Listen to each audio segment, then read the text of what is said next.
I'm Nick Stocks, General Partner at White Star Capital, and I'm here today with David Nolan, co-founder and co-CEO of Butternut Box. Butternut Box is redefining pet food, providing fresh, nutritious, and human-grade meals across the UK and Europe. White Star Capital was an early investor in Butternut Box.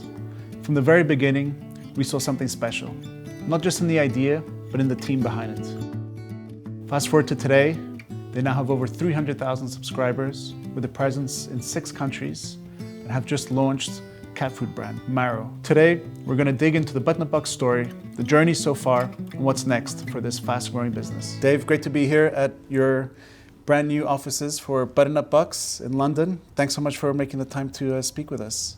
It's great to be here. So Dave, for those that might not be as familiar with Butternut Box, could you introduce yourself and the company? Yeah, absolutely. So I'm Dave, one of the 2 co-founders at Butternut. Myself and Kev started the company back in 2016. And the best way to describe us, we cook and deliver boxes of fresh dog food, cooked like you would at home, to homes all over, well, not just the UK now, but all over Europe. We also have a sister brand, Marrow, a cat food company, also delivering fresh boxes of cat food to, again, homes all over the UK. And what inspired you to start the company with Kevin? So we started the company back in 2016, but myself and Kev actually met back in 2011 on the first day of a job interview. We used to work in finance, something very different to dog food. But a few years back from that, the beginnings of Butternut Box was really starting. And my family, we rescued a dog from a shelter in London.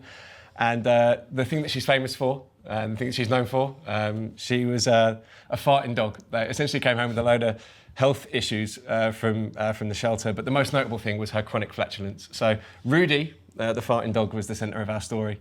And back and forth from the vets in the first month or so, trying to work out what was wrong with Rudy. She had, obviously, stomach issues, but super irritated skin. She had like issues with her eyes, weepy circles coming out of her eyes, irritated ears, separation anxiety. And the thing that wasn't the solution was medicine. So antibiotics, anti-inflammatories, steroids, none of it worked. And the last thing the vet came to, she said, this could be food related. Why don't we put her on medicated food and see if we can improve things? And we'd had a bit of bad experience before in the past of going down that route with that particular type of food. So we thought, well, if this is a food thing, why don't we just start cooking for her and see if we can improve her condition? Switching her to home-cooked food was just like a complete game changer. She was living her best life. Thankfully, the farting stopped like pretty quickly, a couple of weeks. She did her first solid poo a couple of weeks after that. It was a great moment for us. Within like 4 or 6 weeks, she was kind of living her best life. We actually had another dog at the time, Sam, who doesn't get much of a look in the story. Sam, he was just a really difficult dog to feed, and he'd spent his entire life turning his nose up to any dog food that we put in front of him. And if we were cooking home-cooked food for Rudy, we were cooking home-cooked food for Sam. And Sam's transformation was almost as incredible as Rudy's. Everything we put in front of him, he just demolished it, finished every bowl of food as soon as it was served. And that was kind of it. We were a family who cooked fresh food for our dogs every single day for 6 or 7 years. Fast forward to the times me and Kev, working in the city, early starts, late finishes. The last thing that you want to be doing is coming home and cooking for your dogs. And there was one Friday night where I had a Chinese takeaway on the way around for me, and my mum was like, come on, like you haven't been here all week, you're cooking for the dogs. I was like, oh, crikey, mum, all right. So I get up and I was like, how can I be doing this? How am I having takeout for myself and cooking food for the dogs? So I just Googled home-cooked dog food delivery, and it didn't exist. And I was like, I would definitely buy this. And thinking about it all weekend, spoke to Kev about it on Monday and said, look, mate, there's this thing that doesn't exist. I would have definitely bought it. And you tell Kev anything, and if he gets excited about it, things start to happen. And very long story short, tested on friends and family, people that didn't know us, all the feedback was the same, either helping to fix people's dogs or their dogs enjoying our food more than they enjoyed anything before. And that was end of 2015. And by early 2016, we quit our jobs, and that was the start of Butternut. So a very personal story. At what point in that story did you really realize, okay, this is no longer going to be a side project? What was the trigger for you? Well, I don't want to talk badly about working in a bank or on a trading floor, but I guess it's not the most creative work, I would say.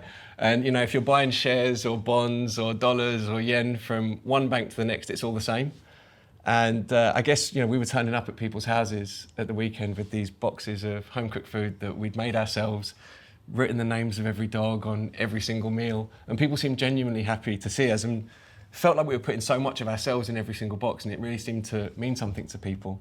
And when you're getting invited in and meeting the rest of the family, meeting the dogs and hearing the stories about how the thing you're making is making a difference, I mean, it's just, how could you walk away from that? And I guess our heart was in it from the start, and I guess doing it has been the best decision of our lives. Oh, that's amazing. It's always difficult starting a business, getting things moving. One of the challenges for a lot of startups is around customer acquisition, around distribution. How was it that you cracked, the first 100 customers? You mentioned first friends and family, but from there, how did you kind of scale up? Well, if you were walking your dog in Hyde Park in the early part of 2016, there's a chance that two crazy-looking fellas with an iPad were trying to chase you down and trying to get you to buy dog food. But I think the lucky thing that we had was people have always been so kind with word of mouth. And really those first 100 customers were friends telling friends and saying, look, I've got my dog on this food and they seem to be doing incredibly, why don't you give it a go? And in, I guess, the early days, we had no money for marketing budget. And maybe one of the slightly smarter things that we did was reach out to, I guess, ambassadors in the dog world who maybe had their own client list of 10, 20, 100 dogs. So for us, dog trainers, walkers, groomers, they were our best friends. And if Kev and I could convince you to go for a coffee with us, we'd buy the coffees. Our marketing budget just about stretched that far. But just trying to talk to people, this is what we're doing, this is what we're about. And if you believe in what we're doing, it'd be amazing if you could tell people. And there were a few, particularly dog trainers at the start and behaviourists, because so much of dog behaviour and well-being can be traced back to good food.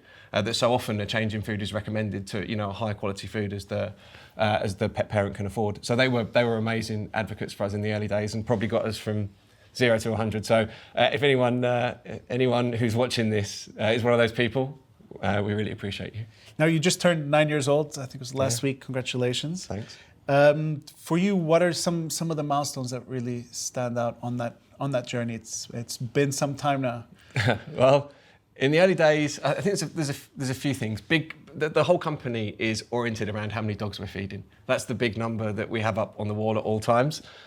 So the milestone of feeding 1,000 dogs, that was massive for us because we actually felt like, God, crikey, maybe we have something here. 10,000 dogs was a big party, I can tell you that.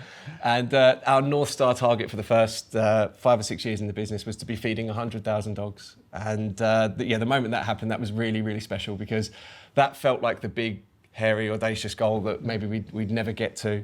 And reaching that milestone was incredible. And then I'd say along the way, international market launches, seeing Butternut represented in different languages, around Europe has been incredible. And then I focus more on the operational side of the business. So for every time we launch a new kitchen and we level up our process, that's always a really big milestone for me personally. So there are so many that you could mention. 9 years worth of fun. I can tell you 1,000 dogs was August 2017, wow. Because it was a week before we first spoke. I saw that in my notes. Alfie, the mystery shopper, that I'm so glad that we impressed. But, yeah.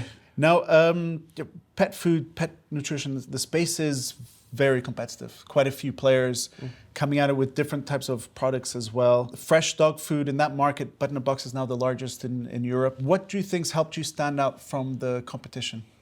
Yeah, I guess when we first started, there were hundreds, if not thousands, of dog foods available on the market for customers. And I think that will probably always be the case, and choice is a great thing. I think what we try to do always is focus on ourselves and focus internally. And to be honest, it's three main things that we're trying to do with our proposition that have remained true from day one all the way through to now. We're trying to make the best dog food that you can buy on the market. We've built the business direct to consumer, so there aren't retailers, wholesalers, distributors, lots of middle people in the supply chain. So we've always been able, we think, to offer customers better value because they're paying for ingredients and customer experience. We're obviously really serious about our process, and creating that category of fresh has meant that we've invested heavily in operations in order to be able to deliver a differentiated product. But putting all that together in at first point of trying to make the best dog food that we think customers can buy.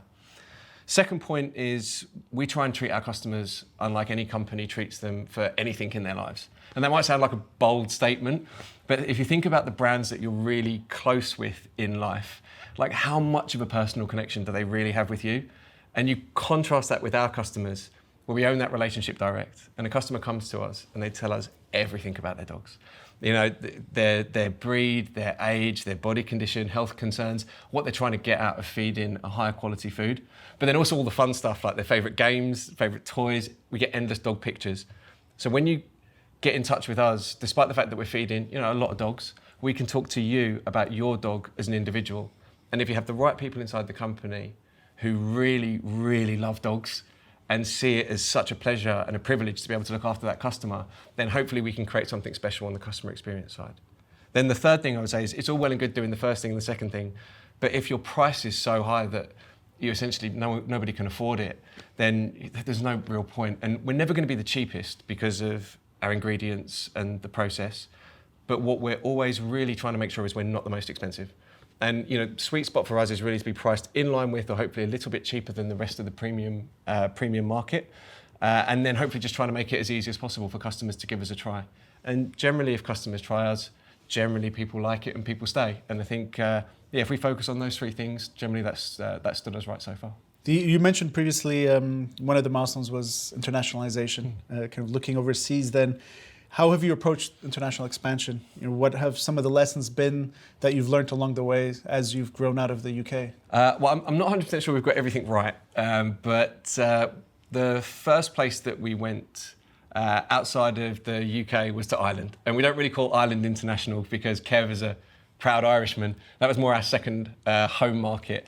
But that gave us the ability to start taking euros instead of taking pounds and just practice the process of export and trading in a different geography. After the UK and Ireland, we went to the Netherlands next. And all the research has showed us that the Netherlands, the Dutch consumer and the UK consumer have got a lot in common, like to try new concepts, comfortable with the idea of subscription. For all intents and purposes, they look like a really similar customer set. Now we're in 6 countries. And I think the thing that we have learnt along the way is there are definitely differences between customers in different countries. But when it comes to dog owners, there's actually more similarities than there are differences. And perhaps there's some messaging tweaks between markets that you need to get just right or spot on for that market in particular. But I think the really encouraging thing has been that dogs love the food, no matter what country you're in. People love talking about their dogs, no matter what country you're in. And people seem to value customer experience. So put all those things together, I think that's probably been the reason that we've been successful so far. In terms of general lessons learned, as part of the journey, you've raised money, multiple rounds, some great investors have come on board. You've built a exceptionally strong team. The culture internally really is very aligned on the mission. What are some of the lessons that you've learned that you'd be sharing with aspiring entrepreneurs who want to have their own business in the future? Well, as much as I would love to think that the success that we've had so far has been down to mine and Kev's inspirational leadership, I think we're really lucky that we have such a strong sense of purpose as a company, and everybody inside the business can get behind the idea of looking after dogs. But I think the thing that we've done well is we know why we're here. We exist to deliver health and happiness to dogs and their humans all over the world. We have a strong set of values that are well understood, well communicated, and really lived across the business. We have a big North Star target, which everybody feels is a stretch, but achievable. And then we break down that North Star target into yearly plans with clear themes that have good alignment around the business. So I think those fundamental cultural building blocks are in place to mean that as a large group of people, we can move in the right direction together. I'd say it's been successful. We've been relatively successful so far, but there have been so many challenges along the way. And we spend time talking about the highlight reel, but there have been so many challenging periods, so many things that have gone wrong. It's been the best experience. It's been the hardest experience. But I would always say that the challenges and the problems that we've overcome, whenever we're taking a moment to take stock and reflect, it's always the hard bits that you talk about. And I think all the hard things we've been through have been learning experiences, but because the values of the business lived and breathed every day, I think that's the thing that keeps us all together. And in those trying times, we've got a really strong compass as to the right way forward. When we look at our portfolio, Butternut Box is one of the companies that we speak of as having been able to identify some great talent and then really have them grow with the company. You look at some of the individuals in the senior leadership team, and they've been here for a while and doing exceptionally well. What's been the secret sauce when it comes to hiring, to either your processes or what you really look for to identify this type of individual? Yeah, I think it's right to say we've been really lucky that so many of the leadership team becoming the senior leadership team are so tenured and have been with us for most of the journey. I think that gives us a lot of strength because Kev and I are strong believers in the power of compounding and definitely believe that relationships compound over time. So I think the more history you have, the more experience that you have with the people around you. The next time the tricky period comes, you're with a load of people that you've got history with, and also you become better at picking up if people are struggling, if people are a bit overwhelmed, need a little bit of extra support. So I think that is probably like an unpriced strength of the business. With regards to how it's happened, I think we've just always wanted to believe in the people that we have around the table and make sure that we give them the best opportunity to take the next shot, to go to the next level. But I'd say just going back to the cultural cornerstones of the company, every person in our leadership team just embodies and exemplifies the values of the company on a day-to-day basis. They stick at it when times get hard. They always act in an open, honest and genuine way and are consistently pushing to strive the company towards better. And look, me and Kev haven't got it all figured out. So how can we expect everybody else around us to? And whatever the challenge has been of the day, somehow we found a way to get through it together. And hope, there's been more success than there has been challenge, or at least equal amounts. So I put it all down to the individuals, and give me and Kev a little bit of credit for sticking by the people that have helped get us here. But I'd say, Kev and I have stuck with each other, so we should certainly give every single other person the same opportunity. And one follow-up to this as well.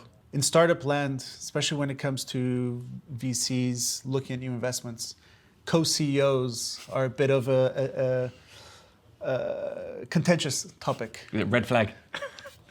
Amber flag. How do you and Kev make it work? How have you managed over such a long time to maintain the co-CEOs and really kind of push the business forward? In any relationship, or I'd say more like a marriage, you can't go in to fight on every single thing. Like, you have to love each other and trust each other, and see the best in each other all the time, and understand that you're both working in the same direction to the same end goal.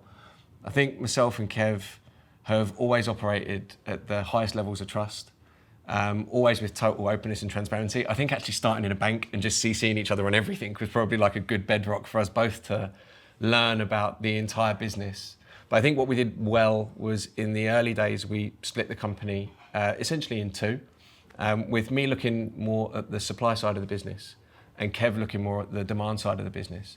And with us both able to go deeper on our individual parts of the business and become more subject matter expertise than maybe if there were just one of us. I think that allowed us to, understand the fundamentals of our own business better. And if you're operating with a really high degree of trust and transparency between you, I think if you do all of those things together, you can be successful. I certainly don't think that Kev should have to get every single decision and every single thing right. And I don't think Kev holds me to those standards either. Most of the time, when we disagree on a decision, most of the time they're reversible, and if it doesn't turn out to be the right thing to do, then you can just unwind it and go in a different direction. But on the really big stuff, we'll always seek to try and find consensus between us. And we've never been short of good mentors, good advisors, good investors to be around the table to help us if we're at a deadlock around something. Never try and make it too emotional, never try and get too defensive, always trying to find what the right thing to do is. But it just in life, like, if my relationship with my wife Gemma is good, if my relationship with Kev is good, and if Butternut is good, like, I'm great. So that's kind of the hierarchy. And our friendship's never been stronger. And on that compounding over time piece, when you've just got so much history with someone and you're so aligned with somebody in terms of values and goals, then I think all of that just becomes part of the beauty of life. One of the things that I believe you and Kev have been very proactive about is the investors that you've brought around the table and the board that you've built to really try and make the size of the pie as big as possible. Can you just walk us through how you've been proactive in ensuring this dynamic and kind of what steps you took? Yeah, I'm really going to be stealing Kev's thunder here because Kev definitely looks after the investor side of Butternut. But I think Kev has been always incredibly thoughtful and planned out when it comes to the fundraising journey for Butternut. Always making sure that he's keeping in touch with the market, letting people know what we're up to, not particularly because we're raising, but always letting people know where we are on our journey, that we continue to tick off milestones, and then having a really clear idea as to, from a values perspective, from a sector perspective, and just from a personality perspective, who good investors for Butternut would be for the next part of the journey. We've been really lucky to have a great group of investors who, when fresh dog food was not a thing, to believe in the category, to believe in what we're doing. And we're vertically integrated, which means deploying capital into operations. And for people to share the vision enough to watch us deploy, real cash into physical assets, that's a very special type of investor and someone who really believes. So I think all credit to Kev for consistently being on the front foot on this and making sure that the next set of investors always know who we are, what we're doing, hopefully how well it's going, so that when the time comes to raise additional capital or for transactions in shares to take place, there are a bunch of people who know the company really, really well, and that our information is good, everything is clean, everything is transparent, and hopefully it becomes as easy a conversation as possible. And one of the other discussions that frequently have with CEOs is around the board dynamic and when's the right time to bring in an independent, how to identify the right independent and kind of build a relationship with them ahead of time. At Butternut Box, you've got some great individuals around the table, like Annette Thomas, Richard Flint, you've got Attila, all with their own very strong sector or functional expertise. Could you just walk us through how you guys got these individuals and how you built that board? Yeah, definitely. I guess at the start, our board was very investor director heavy. And that was a really positive thing. Again, we were working every day with people who believed in the vision and supported us through those early loss-making days. As we've become more mature, we were definitely pushed to open the board up to some independent voices. And particularly in the search for a chairman around about the Series B mark, we met a bunch of people. And I think at that point in time, it is about meeting lots of people and understanding who you have chemistry with, not necessarily needing to have massively industry-specific experience. Richard Flint being a great example. Richard ran Sky Betting and Gaming for 15 years. And you might not think that online gaming and dog food have a huge amount in common. We certainly didn't when we first met him. It turns out there are actually some interesting parallels. But it was more about relationship, about feel, about matching up on values, about what's important in life. And so much, particularly when you're doing something that you really love, that you spend a lot of time and hopefully a lot of years on, that line between kind of life and work just becomes very, very blurred. And just making sure that you have a similar ethos and a similar vision as to what you want life to look like and what's important to you. I think those are the things that we've really tried to optimise for when it's come to bringing in external people onto the board. Annette in particular, spent some time with Annette quite randomly, and we ended up speaking for about 45 minutes on some very specific people topics. And just talking to Annette for 45 minutes on some more sensitive type subjects, could just see she was one of us, so to speak, and someone that we just love to have around the table. And then Attila would say, when you're talking about Attila's background, just deep experience in pet food all across Europe, manufacturing. So he's probably the one kind of pet food all-star that we have around the table, more experience than all of us put together. But it's a great dynamic. Annette was CEO of Pearson. Yeah, right? Exactly. Yeah, Pearson, The Guardian, she's on the board of Schroders, incredibly impressive, super cool person. And we're really lucky to have her on board. And so what's next for Butternut Box? You mentioned already in several international markets. Can you give us a sneak preview of either some products or exciting new markets that you're going to be looking at? Yeah, I guess the big thing that we've got going on this year is we're building a new kitchen in the south of Poland. Poland is our second biggest market by dogs being fed. So we're launching a new operational hub in the south of Poland that we're really excited about. It's going to be a big capital investment, big project, and we're going to be building a big team over there. So that's going to be really exciting this year. New international markets are never far away. We're going to be launching in the Czech Republic and Slovakia later on this year. And then there are a couple of big European markets that we've just got our eye on for next year. I won't say too much about that right now because we're still dotting the I's and crossing the T's, but legal entities being set up and whatnot, and very excited to continue to take fresh dog food all the way across Europe. This international rollout is the thing that we spend most of our time thinking about.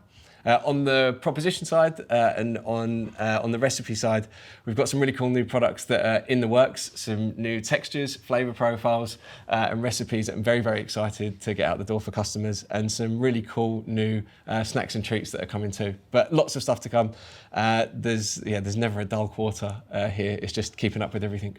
So as a last question, we've talked a lot about Butternut Box, the history today, the coming year. Fast forward 10 years, 15 years, where do you want to see Butternut Box? What's your vision? Well, I guess Kev and I, or people probably get sick of hearing us say this, but the dream for Butternut is for it to become a multi-decade, multi-generational company. Like, we want the company to outlive us. Very few companies end up doing that, and that's definitely our long-term goal. So building for the future and having a very long-dated view of what this can become is definitely the way we think about the company. Our big North Star goal at the moment is to be feeding 1 million happy and healthy dogs all over Europe.